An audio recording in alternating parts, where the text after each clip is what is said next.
Hey there, my name is Mecca with SkyCiv, and today we're going to be showing you how to model a beam with a web opening using our Beam Shell FEA module. So I'm going to be following along with this tutorial walkthrough that we have here that'll share with you guys kind of the basic walkthrough of how to go from nothing to having this modeled out and being able to analyze. And then there'll also be some information you can always check out here at this tutorial page we have in our documentation, which kind of gives a little bit more in-depth of a breakdown of how to model this. So starting off, we're going to start with a new file in the Beam Shell FEA. I'm just going to go start. And the first three parts we're going to have to define are going to be the web and the top and bottom flange. So navigating back to this tutorial here, you can see I'm going to define the length, the Y, H, and T, which is just the thickness. We're not going to do any Y shift today. It's just going to be the height, the thickness, and then we're going to define that just for the web itself. And then we'll also do the same thing for the top and bottom flange. So starting out, I'm going to want to have this here. For the height, we'll just go with nice even 500. For the length, let's go at 1700, and I'll keep this at 500. Okay, that looks good to me. For the top flange, looks like I'm going about 100 for the width there. So let's keep that the same, 100. I want to keep this 100 as well, and we'll have this running the whole 1700 length.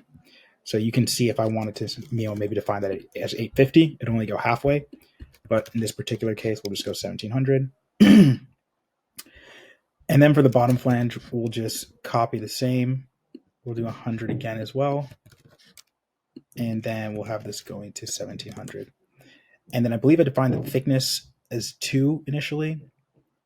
So yeah, I'm just going to keep that uniform for just like a 2 millimeter thickness.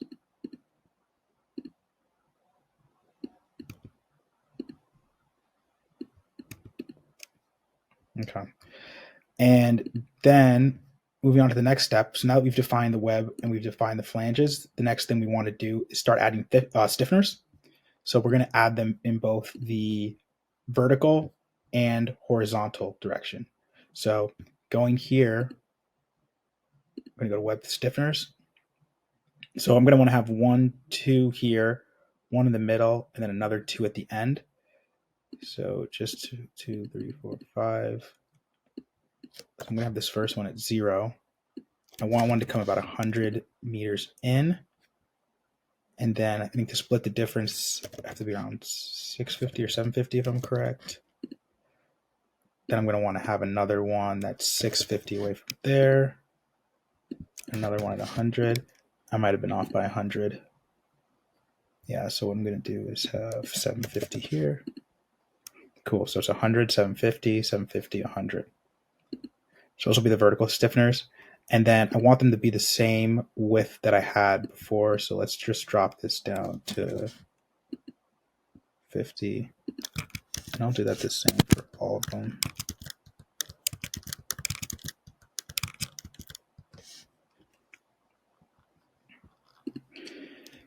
And it looks like I kept thickness 12, but that's okay. We want them on both sides. That's correct. So I'll show you guys real quick with this one here at the end. But if I was to switch this to just left or just right, you can have it so that, it's hard to see from that angle, but you can see it from here. So it's only on one side or the other. But in this case, we're going to go for both. I want to change these to 12.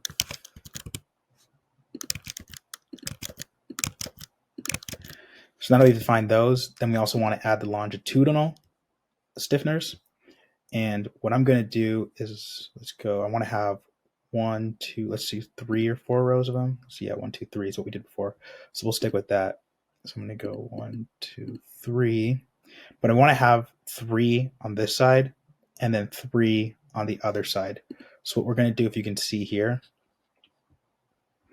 is we have them going from 0 to 125. So we'll have it like this. Look, 0, 0, 0, 0.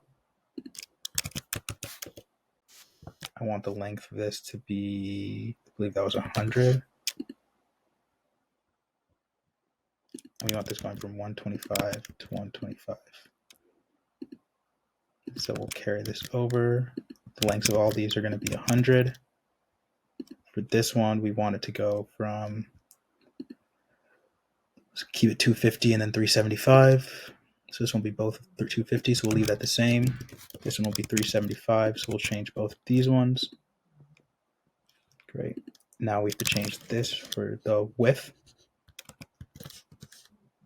I'm going to do the same for all of them. Thickness, let's just change it to 12 measure to keep things consistent. And you can say for this one as well, you can change it so it's either left, right, or on both sides as well.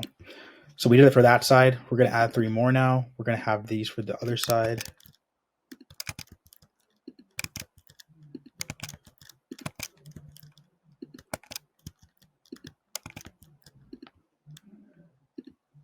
And then if you can see here, we have it starting at the 1600 instead. So basically the first one was going from 0. We had 100 of length, so stopped here, terminated there. We're going to have another one that starts at 1600, still goes for that 100, so it terminates at the end of this beam. So we'll go starting at 1600, 1600, 1600. Let's just ensure that it's, yep, 100 for all of them. Okay, so now it's looking good. We've defined first the main parts, which were just our web, top flange, bottom flange. We've also added the stiffeners. And so the main thing we were trying to do today, which was the main part of this video, was being able to add these web openings. So what I'm going to do is I'm going to add one right here. And so you can kind of see once I've added it, it's not really placed where exactly where I'd want it to be, and it's not effectively cutting a hole through it yet. So for this particular case, let's see if I shift this over to the left. So it's 400. That's a little further away than I'd like it to be. I believe I did 450 before. So let's stick with that. Yeah, 475. So that's a good happy medium. So let's go 475 here. Okay. I want to raise it a bit though. Okay, that's about dead center there. But then we also kind of want to decrease the size. So let's see how it looks if we go to 200. Okay, so that's about what I want, right? So I've cut the hole there. Say I wanted to add another one as well. I could do that, but I want to make it so it's also coming from 475 from this side. So instead of going 475 millimeters before starting again, I actually want it to go 750. So now we have that. We went 475, create a web opening, another 750, and then just create another web opening. And again, it'll be defining where the center is. So if I increase this to say 280, or sorry, that's from the top. If I increase the size of this to 280, 225, you can see the center remains the same, and it just made this a little bit larger. So let's go back to 200 though. So they're symmetrical. I've created that. So now the next step is just to mesh this. Essentially more like this, we go in more detail about this in the tutorials and stuff here on our documentation, but you can just assume that, the more, the higher the number, the more granularity you want, the better the analysis is going to be. But I'm not going to update any of these settings. I'm just going to kind of run with the defaults for this. Hit generate. And so it's meshed all this right now that I've created. And so I have my initial analysis. And so taking this, I'm going to want to go here to the next step, which is going to be boundaries. So what boundaries allow me to do is set, you can think of it as like the, if I want to create like a fixed connection or like a pinned or like roller support, this is where I'd be able to define it. So it's almost, it's basically like if, basically setting like what the fixity kind of ends are going to be. So for this one specifically though, I'm going to go to the stiffeners because I actually want to define a fixed support here and a roller support here. So I'm going to add 4. I'm going to have 2 V2L, which is the one here, V2R, which is the one here. And these are where I'm going to want my fixed support to be. And then for over here, when I want to define the support, I'm going to create like a roller condition. So I'm going to go to 4VL and we'll go to 4VR. And so thinking of a fixity connection or support connection, if it's going to be fixed, it can't move the X, Y, or Z. It can't rotate X, Y. But if this is going to be a pinned connection, I'm going to have just a free point here, then it can actually rotate around this pin. So I'm going to go with the pin instead of a fixed connection just to create a simply supported beam. So it'll be able to rotate in the Z. So I'll leave that. I'll copy the same for V2L and V2R. So these two are going to be pinned.